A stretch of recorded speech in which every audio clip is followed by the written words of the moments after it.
जय जिनेंद्र सभी को। आज हम चर्चा करेंगे जीवन में किस प्रकार वैर वैमनस्य से बचा जाए, किस प्रकार अपने आप को क्रोध आदि कषायों से बचाया जा सके। इस विषय पर हम चर्चा करेंगे। देखिए साथियों, ये तो आप सबको पता ही है कि हमारा जो दुख का कारण है वो हमारे ही भीतर हृदय में आती हुई कषायें हैं, और उन कषायों में एकत्व, मुख्य रूप से कषायें उदय में आती हैं तो भी हमें दुख का कारण नहीं हो सकती जब तक कि हमारा उनमें एकत्व ना हो, ममत्व ना हो, अपनत्व ना हो।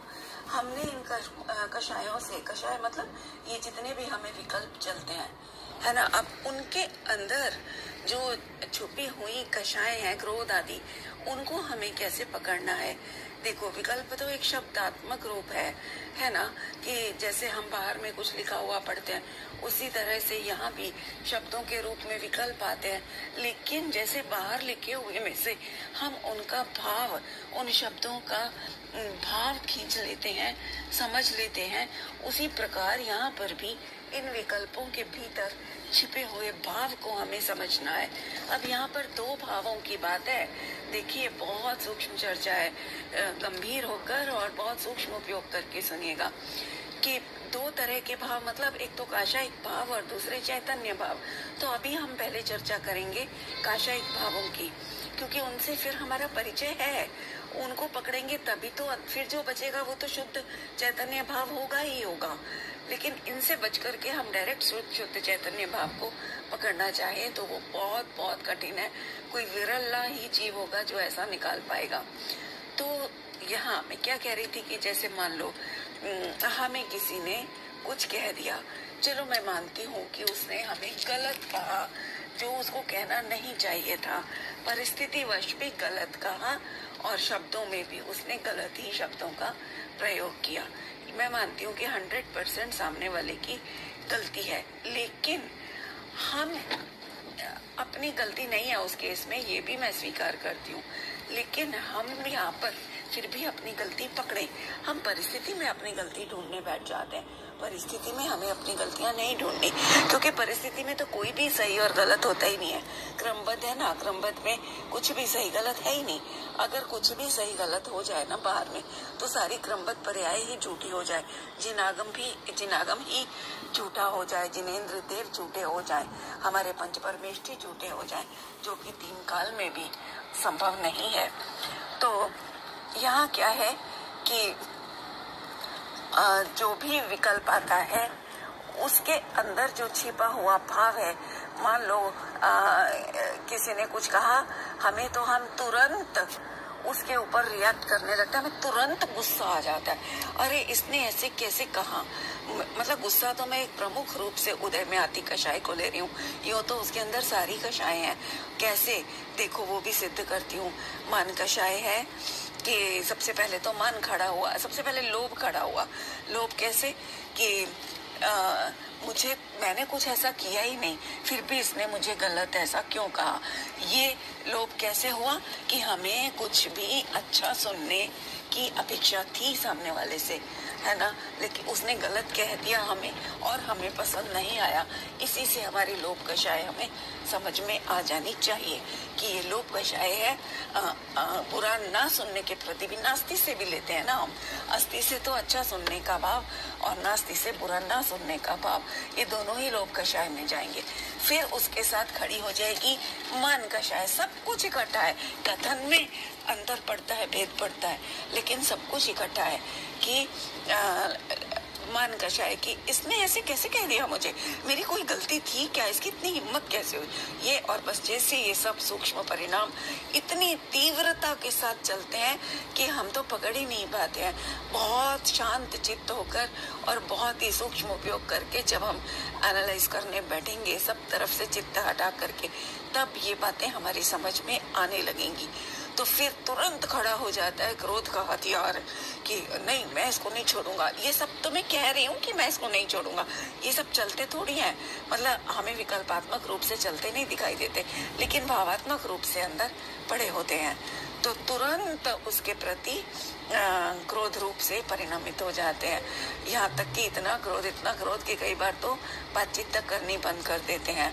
तो ये सारी इस प्रकार से जो हमें पकड़ना है अपने परिणामों को, भावों को, इन विकल्पों के अंदर ही आप अपने उदय में आते हुए कर्म की जाति को समझ पाओगे बंधुओं। और इसके साथ साथ मिथ्यात्व सबसे पहले कि मुझे इस शरीर में अपने प्रति, मैंने शरीर को मैं माना है, इसीलिए तो क्रोध आया ना एकदम से कि इसकी हिम्मत कैसे हुई मुझे कहने की। मुझे कौन? ये शरीर रूपी जिसमें हमने पिंजरा, जिसमें हमने मैंपना माना हुआ है कि मैं, ये शरीर ही मैं हूँ, इसका जो नाम रख दिया माता पिता ने वही मैं हूँ। तो इस प्रकार के जो परिणाम है ना बंधुओं, बस समझ लो कि यही हमारा मिथ्यात्व का उदय है। इसके रहते ही क्रोध आएगा। अगर ये नहीं होगा तो क्रोध मान कभी आएगा ही नहीं। फिर तो ये लगेगा कि अरे किसका मान, किसका सम्मान, किसको अपशब्द कहे, बस फिर तो ऐसा भाषित होगा। और फिर जब ऐसा भाषित होगा तो कषाय का कोई कारण ही नहीं रह जाएगा, वैर वैमनस्य का कोई कारण ही नहीं रह जाएगा। फिर तो सब शांति शांति हो जाएगी, है ना। तो ये इस प्रकार से हमें अपने भीतर समझना है। सड़क चलते हम उलझ पड़ते हैं, है ना। व्यापार में भी कुछ लोग जो पेशेंस वाले होते हैं उनका कार्य बहुत अच्छे से चलता है। ये जो सेल्स गर्ल्स वगैरह होती है ना, मार्केट में जाकर देखो, इनकी पेशेंस देखने की बात होती है। कमाल की पेशेंस है इन लोगों में कि इनको पब्लिक कितना गंदा गंदा कस्टमर बोल के चले जाते हैं, जबकि ये तो नौकर है, वहां पर मालिक तो कोई और बैठा है। इनका कोई लेना देना ही नहीं है कंपनी की पॉलिसीज के साथ में, पर फिर भी ये लोग सुनते हैं कस्टमर की बात को, बड़ी शांति के साथ में सुनते हैं, कुछ भी रिएक्ट नहीं करते हैं, हंसते मुस्कुराते बस हाँ जी सॉरी मैम, सॉरी सर, ऐसा कहते और शांत बने रहते हैं। तो ऐसी पेशेंस हम में आ जानी चाहिए, लेकिन नहीं हो पाती। कुछ लोगों में मैंने इतना भी देखा है कि जैसे किसी का कोई बिजनेस है ना, तो किसी ने उस बिजनेस में ही इतना गाली गलौज और इतने अब्यूजिंग वर्ड्स यूज कर जाते हैं लोग, और उलझ जाते हैं। चलो अब्यूजिंग ना भी यूज करें कोई, तो उलझ जाते हैं, एक झटके में उलझ जाते हैं। तड़ उनको सुनाना, बात खत्म हो गई, 4 दिन हो गए, 10 दिन हो गए, फिर भी कभी मैसेज कर रहे हैं, कभी उनको कॉल कर रहे हैं, कभी ईमेल कर देते हैं, कभी कुछ करेंगे, फिर कभी अचानक कुछ सालों के बाद भी अगर कहीं मिलना बन जाए उस व्यक्ति से, तो उसको देखते ही नफरत जाग जाती है मन में, तुरंत वो इंसिडेंट दिमाग में खड़ा हो जाता है। ये सब हमारा कषायों के प्रति एकत्व को दर्शाता है। इसीलिए मैंने ये पॉइंट उठाया आज कि बहुत महत्वपूर्ण पॉइंट है। जब तक हम इस पर एनालाइज नहीं करेंगे, सूक्ष्मता से विचार नहीं करेंगे, तब तक हमारे दुख दूर नहीं हो सकते बंधुओं। तो हम तुरंत रिएक्ट जब करते हैं ना साथियों, तो बस वही एक समय होता है जब हम या तो संसार मार्ग खड़ा कर लें अपने सामने, और या इससे हटने के लिए मुक्ति मार्ग का उद्घाटन कर लें। तो उसके लिए हमें क्या करना होगा? तनिक ठहर जाओ, कुछ भी रिएक्ट करने से पहले पल भर के लिए ठहर जाओ। जैसे हम सड़क पर गाड़ी चलाते हैं ना, तो बम्पर्स आते हैं सामने से और ट्रैफिक भी आता दिखाई देता है, तो हम क्या करते हैं? उनसे तो नहीं उलझने बैठ जाते ना, तुरंत अपनी ही गाड़ी को ब्रेक लगा देते हैं। तो इसी प्रकार जैसे ही तुम्हारे अंदर में कर्म का उदय आ रहा है, कैसी भी कषाय आ रही है, तुरंत ब्रेक लगा करके और वहाँ ही विचार शुरू कर दो कि क्या ये मेरे लिए हितकर है? ये परिणाम जो अभी उदय में आया और मुझे इतनी आकुलता, इतनी बेचैनी और इतनी तीव्र कषाय की जलन जो मुझे अनुभव में आ रही है, ये सब इसी के कारण। तो मैंने, इसका मतलब मैंने इसको अपने हाथ में उठा लिया। जैसे जलता हुआ अंगारा हम अपने हाथ में पकड़ लेते हैं तो हमारा हाथ ही तो जलता है ना, अंगारा थोड़ी बुझ जाता है। उसी प्रकार यहाँ हमें तुरंत ब्रेक लगा देना है और ये विचार करना है कि नहीं, ये मेरे लिए हितकर नहीं है। और जिस भी प्रकार से आप भेद ज्ञान कर सकते हो, कहने को तो बहुत कुछ है, पर कहने में कितना आए ना। तो आप लोग कैसे भी भेद विज्ञान करिए, पर द्रव्य मेरा नहीं है, जिसको मैं कहने जा रहा हूँ ये सब, वो मेरा क्या संबंध है उसके साथ?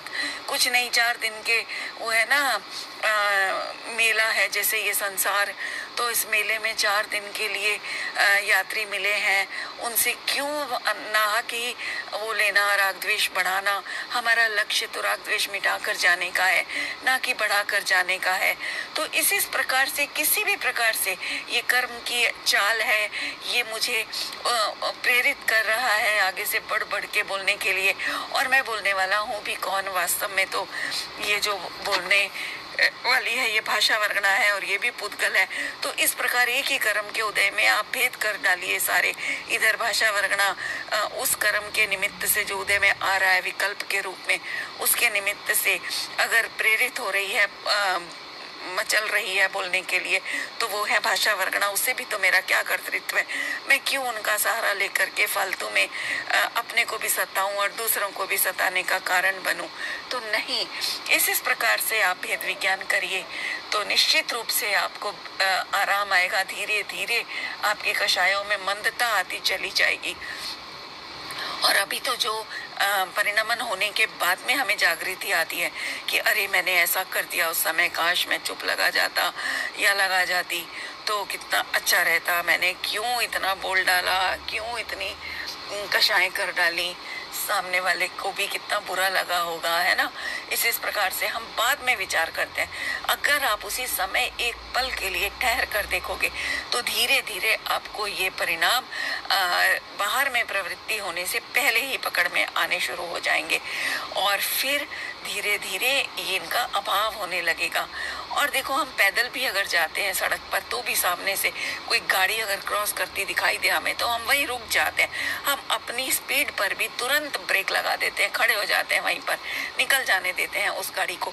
इसी प्रकार यदि आप यहाँ पर उदय में आते इन विकल्पों को, इन कर्मों को निकल जाने दोगे, ठहर जाओगे पल भर के लिए इनसे हट करके, तो अपने आप ये निकल जाएंगी गाड़ियां। इनकी समयावधि होती है, इनका समय निश्चित होता है। उदय की भी एक आयु होती है, पता है वो कितनी देर रहेगा, उसकी भी एक सीमा निश्चित है। उससे ज्यादा वो रुकेगा ही नहीं। आप उस रूप रिएक्ट कर लो चाहे ना कर लो, उसको तो चले ही जाना है। लेकिन हम क्या करते हैं, वो तो कर्म उदय में आया और चला गया, मगर हमने उसको पकड़ पकड़ के उसकी याद को मन में बसा करके हम दुखी होते रहते हैं और जीवन भर इस कषायों की अग्नि में जलते रहते हैं। ये हमारी गलती है बंधुओं। और वैसे भी देखो बंधुओं, जब हम लोग कभी किसी काम को करते करते थक जाते हैं, लगातार एक ही काम को, कभी तो उसी समय काम करते करते थक जाते हैं, और कभी कभी ऐसा भी होता है कि हम किसी काम को बहुत टाइम से करते चले आ रहे हैं बारंबार, तो हमारा मन हट जाता है उस चीज से ना। ऐसा लगता है कि यार सारी जिंदगी बीत गई यही काम करते करते, बस अब तो रिटायर हो जाओ इस काम से। तो ये काम हमें यहाँ क्यों नहीं लगता? इन कषायों को करते करते कितना समय बीत गया।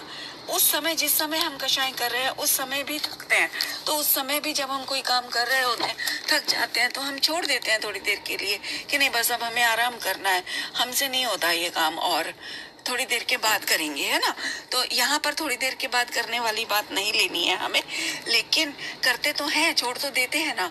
तो उसी प्रकार यहाँ पर भी हमें कोई भी हम कार्य कर रहे हैं तो कषाय रूपी, जो भी हम कषाय रूपी परिणमन हो रहा है हमारा, तो हमें तुरंत उस कषाय से ब्रेक ले लेना है कि नहीं प्रभु नहीं, बस अब हम थक गए, हमसे नहीं होती है कषाय, मेरा कार्य नहीं है, मुझे नहीं करनी है ये कषाय, और तुरंत विराम ले लें, ठीक है। और दूसरा स्टेप ये भी कि अनादिकाल से हम कषाय ही तो करते आ रहे हैं, लगातार जगत को सुधारने की कोशिश, ये मेरे अनुसार कार्य करे या मेरी भी हर इच्छा के अनुसार कार्य हो, मेरी कोई इच्छा अधूरी ना जाए, आदि आदि प्रकार से जो हम कषाय कर रहे हैं, तो उनसे अब मैं बहुत थक गया हूँ, मेरा आत्मा बहुत थक गया है प्रभु, अब मैं विराम चाहता हूँ इससे। बस जैसे ही आप इस तरह के परिणाम करोगे ना, सच कह रही हूँ, आपके अंतर्देव आपको स्वयं प्रकट होकर के दर्शन देंगे, आपको कहीं भटकना नहीं पड़ेगा। तो ये है कर्मों से छूटने का, मुक्त होने का और अनंत काल के लिए अपने शांत स्वीतरागी स्वभाव में, आनंदमयी स्वभाव में लीन हो जाने का, स्थिर हो जाने का, और फिर अनंत काल तक अपना आत्मा का सुख भोगने का ये ही मार्ग है, एकमात्र ये ही मार्ग है।